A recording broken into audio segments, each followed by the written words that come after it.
everybody, it's your girl Sakina and I'm back for another review. This is my review for The Real Housewives of Potomac. This is season 5, episode 8.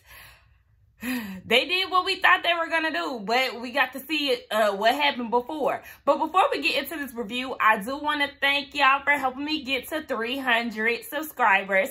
I totally forgot to mention it yesterday in my power review. Sometimes I be kind of, real focused on getting the review out. I kind of lose sight of announcements and things like that, so I have to really make notes or something like that to remind me sometimes. I'm sorry, y'all. Charge it to the game, charge it to my mind, not my heart, okay? But yes, y'all, thank y'all for continuously helping me grow my channel. As always, I love the support, the great feedback, and all of that. So okay, let's get right into this review, shall we? So the episode opens with Candiace down at the studio. She's doing a remix to her song. Totally forgot the name of the song, but it's basically a song dedicated to her husband, Chris, and she sung it at their wedding, so they're doing a remix. She said that Chris had been sending it to everybody, and it got in the hands of Chucky Thompson, which is a producer that helped write songs or produce songs for Biggie, Faith, Mary J. Blige. Like, I looked him up, and he's definitely had his hands in a lot of good celebrities, Neo, a lot of folks. But anyway, yes, I think that the song was good. Like, I was feeling it, like, okay, Candiace, it was a little bop. I really felt like she sounded good. The lyrics were nice. I was feeling it. So she was telling Chris that she likes to be in this type of vibe. She is totally against whatever vibe there was down at the lake house. And then she decided to be completely done with Monique. She want to wipe her hands from that. She does feel good where she is because she knows that she's been a good friend to Monique. So that's that. So then we see Miss Ashley and Michael. They're going down to a restaurant. Now, she explains to us that yes, he did tell her the story of what went down in that hotel room. She actually got the article first. So the article was sent by Monique. Yeah, Monique missed stay out of people's marriages, but we're going to talk about that later. And Robin sent her the article. And she read it, and she texted him or called him and was like, get your ass home now. So he did tell her the story, like, okay, it was a woman at the strip club. She asked if I want to have some fun at the hotel. So we went there. They kissed in the lift. And when they went to the hotel, he was so drunk, he went to sleep. He woke up the next morning, checked the time, and that's when she took the picture. So you just waking up to strangers and you just don't know what's going on. You wanted to have fun, right? And then that's when he also mentioned too, like, we haven't had any type of intimacy and I've been needing that or something. He said, what was the word that he used?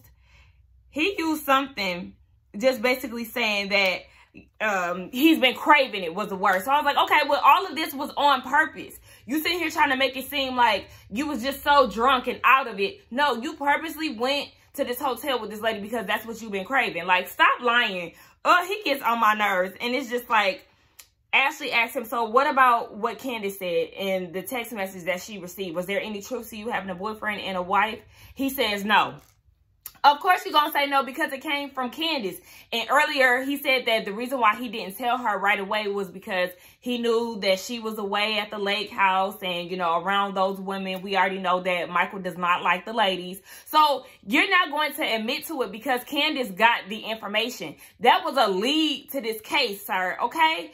What she received was definitely true. So let's not do that. You already got caught, so he ain't gonna tell the truth anyway. But this is when Ashley was saying, well, our relationship, our marriage is non-traditional. So, we know that they've had threesomes.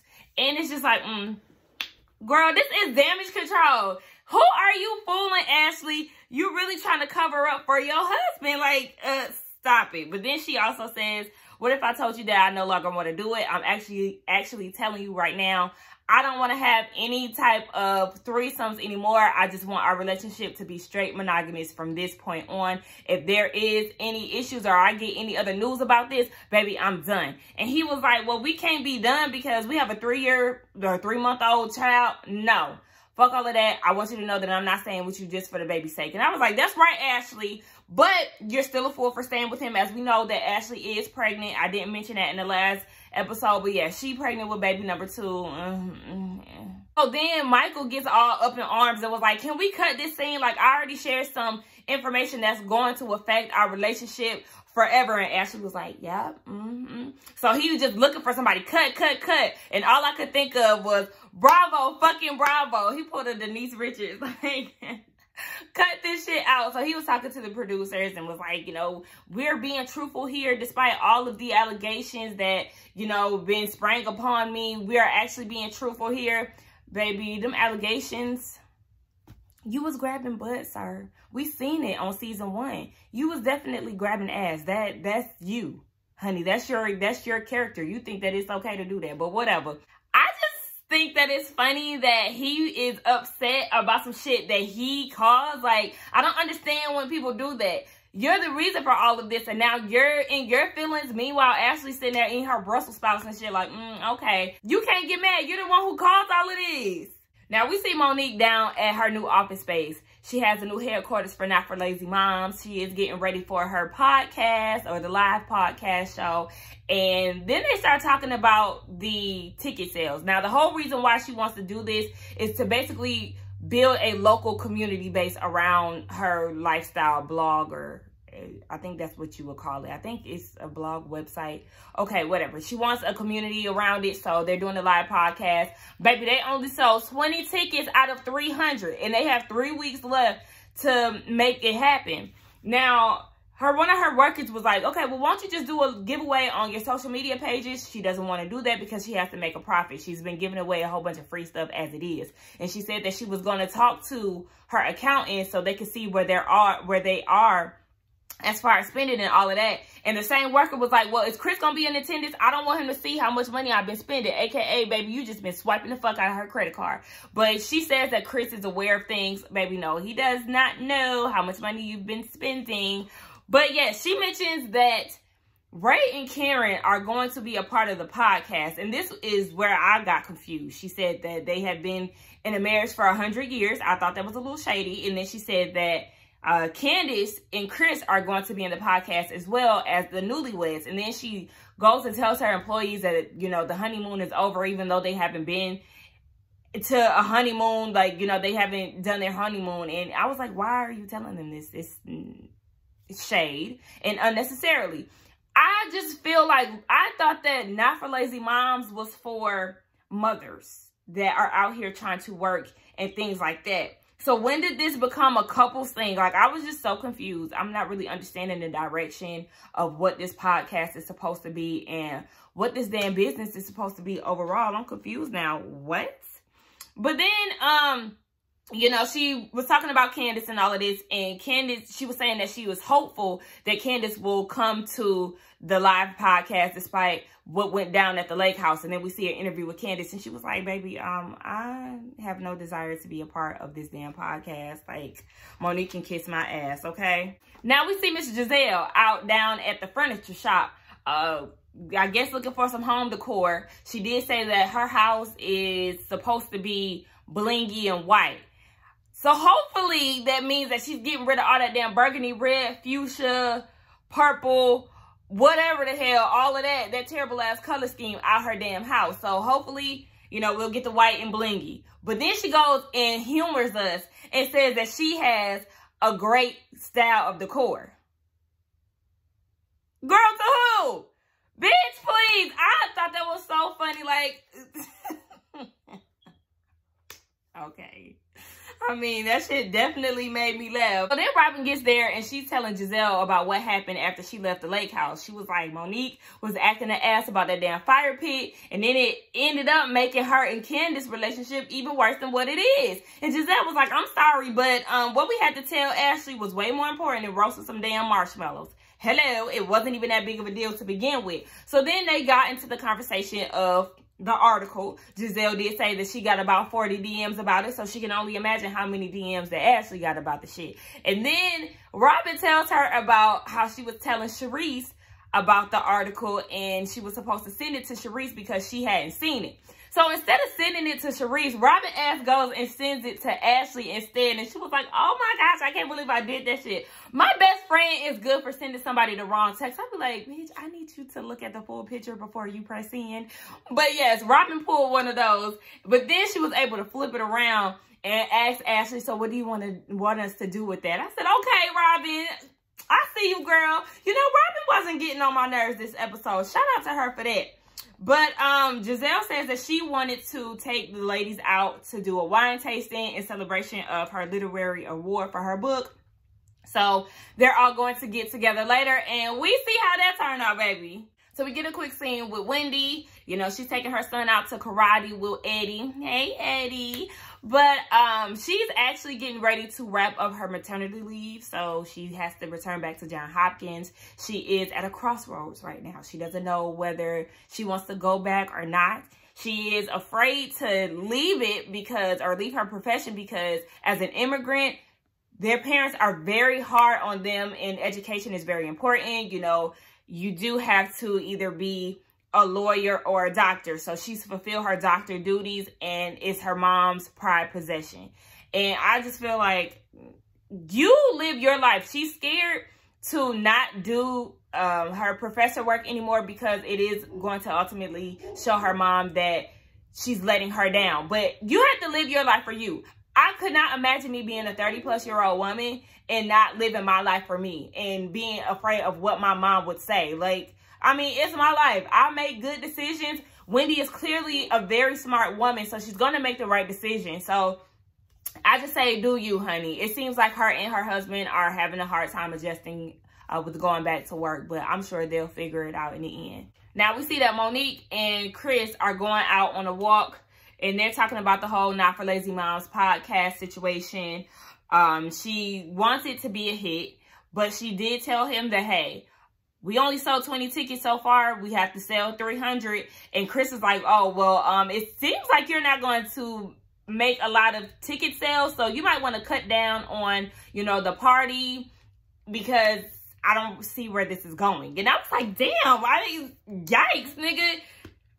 Don't you want to be a little supportive of your wife? Now, I'm confused as to why she would spend $200K on a live podcast event. Y'all, was it for the event or was it overall what she's put into the Not for Lazy Moms situation? I'm feeling like it was just for the live podcast because when she was in her meeting, she said they spent like $8,000 or something like that. I don't feel like going back, but I think that this is for this live event. And Chris is like, damn, that's too much. Like, you have to make a turn into your investment. Like, you're spending way too much money. And she was like, well, I know that, you know, you have to make a profit and all of that, but I'm not afraid to basically spend the money on her investment. But sis, what are you getting out of it right now? Like, I know sometimes it takes time, but this is just a blog. Like, I feel like you're doing way too much for this. Hopefully she does make a profit. I don't want to shit on her business. I just don't understand it. And again, we're all looking at the title like, girl, what the fuck? Not for Lazy Moms.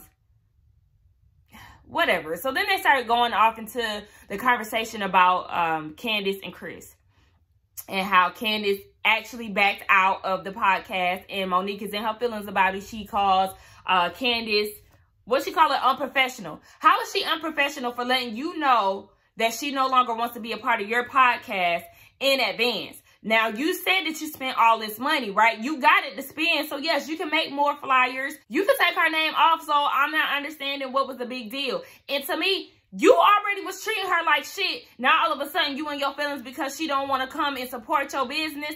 Girl, bye. Like, she was getting on my fucking nerves. Like, no way in hell did you think that Candiace was okay or wanting to push our feelings aside when you haven't even had the decency to tell her what y'all issues was exactly. But whatever, we see an interview. That's when we see the interview with Candiace saying that, no, I'm not showing up. Why I'm going to do that? At the end of the day, Monique don't like the girl. So call it what it is. You making jabs about her and her husband and not doing the honeymoon. Honey, listen, everybody does not need to be showboaty like you. Monique seems to feel like, you know, money isn't everything. This is what she says in her past seasons and all of that. But she's flashy as hell. She's definitely toned it down, but you're still a flashy person. So just because somebody hasn't done an extravagant honeymoon, you feel like that's going to affect their marriage? Baby, a marriage is so much more than a damn honeymoon and an extravagant wedding, to be truthful. So it's just like, girl, shut up. Now we get a quick scene where Ashley is out with her sister and Sheila they're going to look at some prom dresses or some homecoming dresses for her. And basically, they use this scene for Sheila to talk shit about Michael. She is not with the shits. She's like, this man need to cut it out. I'm not here for him doing all of this and it being in the blogs, baby. I'm really mad at him. And then Ashley was like, you know, I'm not afraid to leave him. I want you to know that. And he's definitely hit all 3 strikes. So if he does this shit again, I'm out of here. Now, what Sheila said was very alarming to me. She said that he needs to not continue to fall back into his old ways. His old ways? This definitely tells a lot about their situation. To me, it sounds like he did it and he did it again, okay? He's done it before and here y'all are again. Ashley, baby, listen. And you pregnant? You're not afraid? You keep saying that you're not afraid to leave him, but sis, why ain't you gone? Obviously, he's done it before. Based off of this statement that your mama just said, I'm not understanding. He's not a... Baby, what's making you stay? You already got the baby. And I know they say she is waiting for her prenuptial agreements to be over with. But, baby, you on baby number 2. It's just time to go, okay? You can find somebody better, a better white man, since that's what your mom and you seem to go for. I was like, okay. We get down to the main event, the wine tasting. One thing that I did notice right away, Miss Gizelle, baby, that hat said Gucci with a Y and not Gucci with an I. I said, why would you have a hat on that brings so much attention to it? It's blinged out and it's not real Gucci. I mean, okay, Gizelle. But besides that, everybody looks cute. I really loved everybody's outfits. I did want Wendy to have on a red hat instead of a pink one, but it was cute. It was probably a shout out to her, aka sorors. But they all give a toast to Gizelle winning her award, and then Monique says that she finds it funny that she won an award about her ex-husband and, you know, basically bashing him about their past, and then present day she's dating him, so will there be a part 2? Baby, the world may never know. Wine tasting was very interesting to me. I'm not a wine drinker. I just don't like wine. There's something about it that I cannot get down with. But the wine that they were drinking, I think he said it was a white wine or something like that, and it was made from oranges. And I was like, okay, I was really interested in seeing what that tastes like. Now, Ashley gets there. She's late, but Ashley gets there, and she hugs Gizelle and was like, shout out or hi to the lady of the moment. I thought that was funny. I don't know why. Well, because it was the moment. It's usually lady of the hour, but she said the moment, baby. This is short-lived, obviously. Karen goes and says that Gizelle's hosting skills suck and she could have gave her the information over Skype, baby. I could have saved my gas money because I'm bored. And then Ashley says that she's only doing 1 glass of wine, and she was saying because she thinks that she may be pregnant. And everybody looking at her like, bitch, what? Excuse me, come again? And she was just like, yeah. Robin said in her confessional, look, this is typical Ashley trying to pull out her political stunt and try to act like everything is okay. Right, Robin? We see her. So then Ashley goes and says, well, you know, I don't want to make this about me. And then proceeds to talk about what's going on with her and Michael. I said, girl, what? Okay, so then we got right into the mess. She admits that there was truth to the story. So all the girls was like, wait a minute. So they all start talking over each other. What really had me there was when Wendy said, pick me. Like, hold on, wait, bitch, I got some shit to say. Everybody was looking like, Ashley, what are you talking about? Everybody wanted to put their input in, child. That shit had me dying. But what was real funny to me was when Monique had all these damn questions. I was like, shut your ass up and stay out of people's marriages. Remember what you said last week? Remember when you was giving Candiace hell about telling Ashley about her husband? This is when you should have shut up and ate your food, okay? Or sipped your wine. Robin is not buying this story. She was like, girl, please. When are we going to get the sex tape? So then Wendy was like, oh, hell no. Have you seen Michael? Ain't nobody cuddling with that. I said, I know that's right. That man look like gold member, baby. I do not want to cuddle with him. Oh, flaky, dry ass skin. Ew. Then Ashley goes and plays the damn fool of the year and says that, well, I don't understand why he would lie to me. Like, you know, basically it doesn't make sense as to why he would lie. And then Gizelle was like, so you won't get mad, dummy? Like, duh, the fuck? She was just pissing me off. So then Monique says that the article actually came out 7 hours before she sent it to Ashley. So then she was like, do you think that Michael said this to you because the story was out? Do you think that he would have kept it inside had the article never came out? Ashley is unsure. And I'm like, Monique, that was a good question. But again, sit down and be quiet. This is when Ashley decides to say, you know, our marriage has its own identity. And, you know, we had a threesome before. We went to a David Guetta concert. I spotted out a girl. Boom, we had sex. All the girls was looking like, okay, Whitney's facial expressions really had me dying. Her and Robin was both looking like, girl, this is a hot ass mess and this is some bullshit. To me, this is really giving me Rashida vibes. Oh, I cheated on Kirk, so, you know, don't really go in on my stupid dumbass husband because I'm not innocent in this too. It's also giving me Nene Leakes. Oh yeah, me and Greg are in an open relationship because it finally came out that Greg was having an affair with one of my swag boutique workers. Like, y'all doing damage control so y'all won't be looking stupid, so y'all can save face. I'm really not buying this whole I was in a threesome, we're in an open relationship type of thing, because I really do feel like Ashley would have been said that. Like, but all of a sudden it's coming out today because this is actually a cheating scandal, whereas before he just been grabbing booties. So, I don't know. Y'all let me know what y'all think, but I think the bitch is lying. But she did say that she no longer wants to live.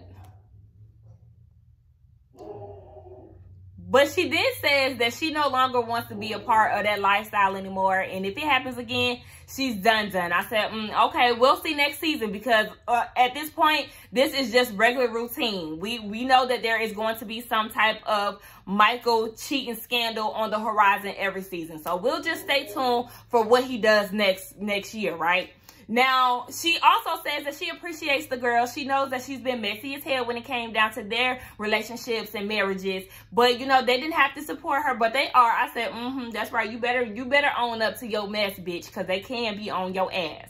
So, you know, they get past all of that. So then Candiace interrupts and was like, I love y'all. You know, the bitch is drunk. So they was like, oh, so that's what it takes is some wine for you to say that you love us? And Monique was like, that's all it takes. Yup. Some wine. And then this is when the shit really started to go down. Ashley asked them, are y'all good? Like, what's going on with y'all? Did y'all settle y'all differences from the lake house? Monique said, nope.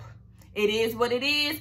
We are what we are. So then Candiace was like, oh yeah, you know, cancellations happen and cancellations in life. AKA, bitch, you're canceled. I'm done with you. Now, I do feel like I would have liked Candiace to just be honest and feel like I don't feel like we should be friends anymore. We've been in a weird space and I'm just not really feeling your energy. I would have liked her to be completely honest with Monique instead of being, you know, jabby and shady. But at the same time, bitch, it made for good TV and I was here for it. They're talking over each other. So then Candiace says that she does love Monique. And then Monique says that she's not ready to have a conversation with Candiace.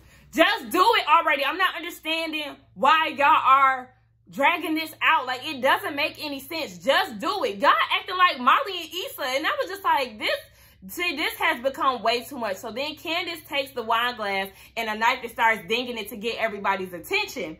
And then she said, I love you even when you're pretending to be asleep. Making reference to Monique acting like she was asleep down at the lake house when she was getting ready to leave. So then Monique was like, sleep? What are you talking about? I'm always woke. And Candiace was like, baby, you were asleep, okay? Let's not do it. So then Monique was like, well, do you understand the preparation that I had to go through to get ready for this lake house trip? And, oh, well, you don't have kids, so you wouldn't understand. What the hell does having kids have to do with you preparating to go down to your lake house? Like, I'm not understanding that. You are mommy shaming her. Like, that was a jab, bitch, and it was so unnecessary. Like, girl, your kids, clap it up for Monique, baby, because she wants a cookie for taking care of her kids. You're not the only one that's doing this in this world. You have the money that you spend on everything else but help for yourself. But yes, you have this business called Not for Lazy Moms, so you feel like you have to live up to that title. Girl, you just do too fucking much, and that was totally unnecessary because that didn't have shit to do with the conversation. Gizelle is noticing like, wait, this is way too much, okay? This is way bigger than kids and some damn sleep. Like, what's going on here? Monique said, oh, well, you can't have a conversation with somebody who doesn't know how to have one. You included, okay? Because like I said, you have yet to try to sit down and talk to Candiace and give her the real reason as to why you're mad. And that's what Candiace is saying too. She looking at Ashley like, she has yet to even tell me that there was a problem. Like, I had no idea that she had a problem with me. Like, what's good? Let's really talk about it. But Monique don't want to talk about it. You keep pushing it back. Both of y'all keep pushing it back. And y'all been should have talked about it. Monique said that their relationship was a facade. And then she brought up the whole conversation that she had with Gizelle when Gizelle and Ashley talked about how Candiace is purposely trying to build a relationship with Charisse, basically to spite old girl Monique. So then Candiace is really feeling her drink, bitch. She was drunk as fuck. She doing all this spinning away from the table, you know, all of this. And Monique is getting pissed. She really getting on Monique's nerves. So while they're going back and forth, they're doing a lot of arguing. Mind you, Candiace is away from the table. So Monique is doing a lot of this, doing a lot of that. So when Candiace walks back up to the table, she's giving her that same energy. So then Monique was like, get your hand out of my face. And she was like, okay, so what you gonna do? You gonna drag me? And she was like, do you want me to? Do you want me to? And she started flipping Candiace's hair. And then that's how they started fighting.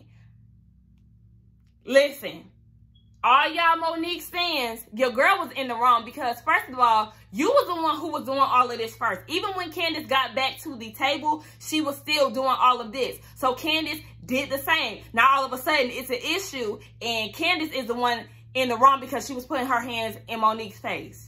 How? Baby, I'm so interested in seeing what Monique has to say about this. She's going to do a live or an interview trying to plead her case. Baby, ain't no way to get around this. Ain't no way to turn this around, honey. You were in the wrong. You physically touched her. I know people yesterday on Twitter was saying that Candiace was wrong for the knife situation, but she wasn't pointing it in her face. She was doing this, and yes, she was doing that. It was more so directed towards Wendy, in which she probably shouldn't have did that, to be honest. But I think she was paying homage to herself from last year, you know, but it ultimately ended up with them fighting. I think all of this could have been prevented. It was really stupid. Y'all really arguing about this whole lake house situation. But again, I'm going to blame all of this on Monique because you should have been talked to her. Candiace didn't even really know that y'all had a problem. So it is what it is. I think it's real funny how we thought that Candiace was initially going to be the villain of this season because of, you know, the whole fight situation before the season started. But come to find out, Monique is the real villain in this, okay? Monique, you got a lot of damage control to do, honey. I'm just interested to see how you're gonna fix this. But anyway, y'all, that's my thoughts on the episode. Don't forget to like, comment, subscribe to my channel, and I will see y'all in the next one. Bye.